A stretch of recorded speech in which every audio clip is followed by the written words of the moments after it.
My name's Tom. I started Kitchen Provisions 3 years ago with a big lean, specialist lean towards kitchen knives, or hand-forged kitchen knives in particular. The passion really grew from a lot of things being made by hand. From knives, it crosses over to pans, to anything really made out of metal that's forged.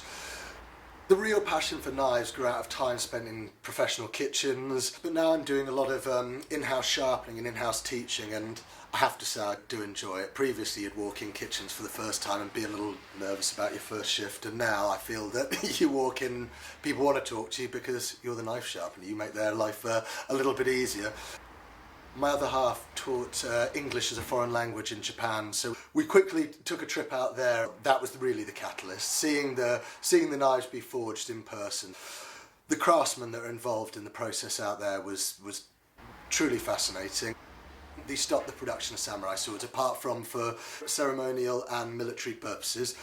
A lot of these makers then turned their hand to kitchen knives at that point. They had a skill set that was perfected over generations, and it was a shame to lose a skill set. So that's what I'm passionate about. For easily 1,000 years, the manufacturing of these knives has remained the same.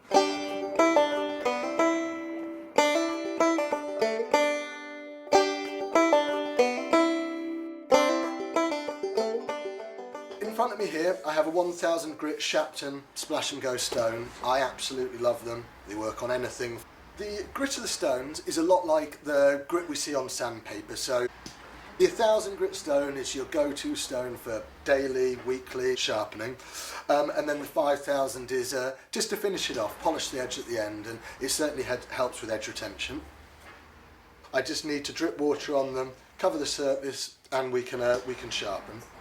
One of the biggest problems people find with sharpening is maintaining the angle, or getting the right angle really. So this is a European knife. Now each side of this knife is sharpened equally, and I would sharpen this at about 15-16 degrees both sides. My right hand is really just maintaining the angle. The left hand is keeping weight on top of the very edge of the knife and moving the knife back and forward. So I start at the heel, let me just wet it again. I start at the heel and move it 1, 2, 3, 4, 5, 6, 7, 8, 9, 10.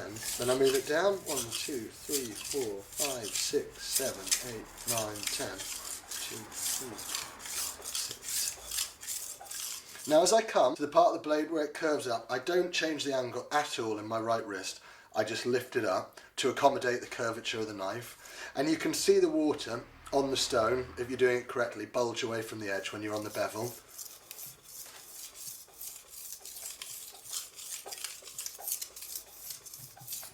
Now, once I've done the right hand side of the knife, what I'm actually doing on a knife is you're doing something called producing a burr. If I'm sharpening the right hand side of the knife, I'm pushing this little flap of metal over that you'll actually feel on there. If you rub your finger up the opposite side of the knife to your sharpening, you'll feel this little rough spot.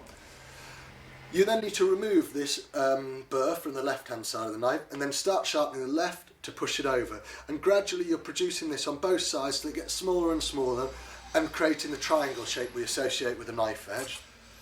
To remove this we do something called a strop, and then flip the knife over and I remove that burr with a strop. Let's do that again and again. Now I start sharpening the left hand side of the knife. So my left hand comes over the top, pushes down on the edge again, and exactly the same as before, move it back and forward, just maintaining that angle. And as before, as we get to the curvy part of the knife, we lift up, but we don't change the angle.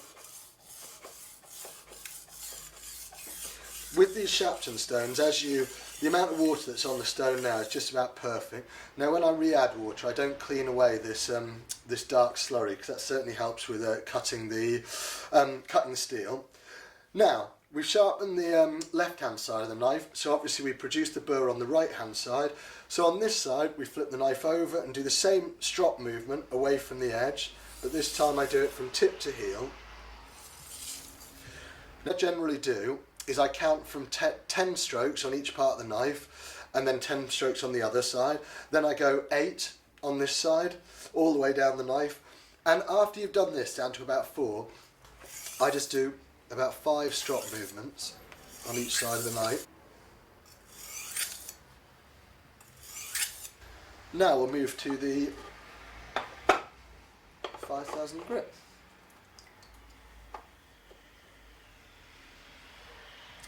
Same as before, but with this stone, it's very, very hard, so I really use very little pressure, just enough to keep the edge in place.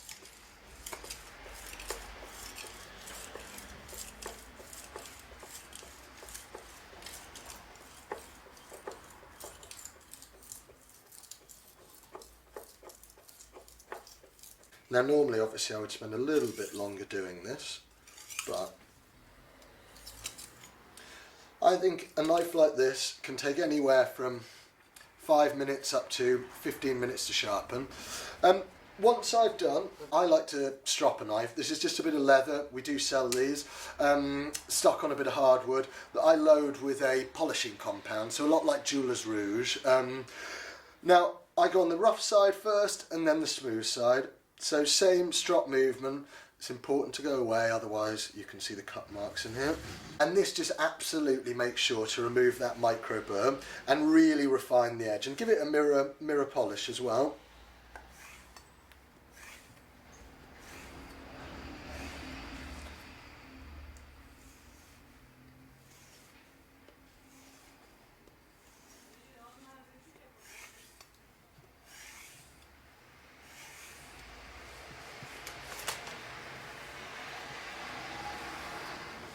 And the moment of truth.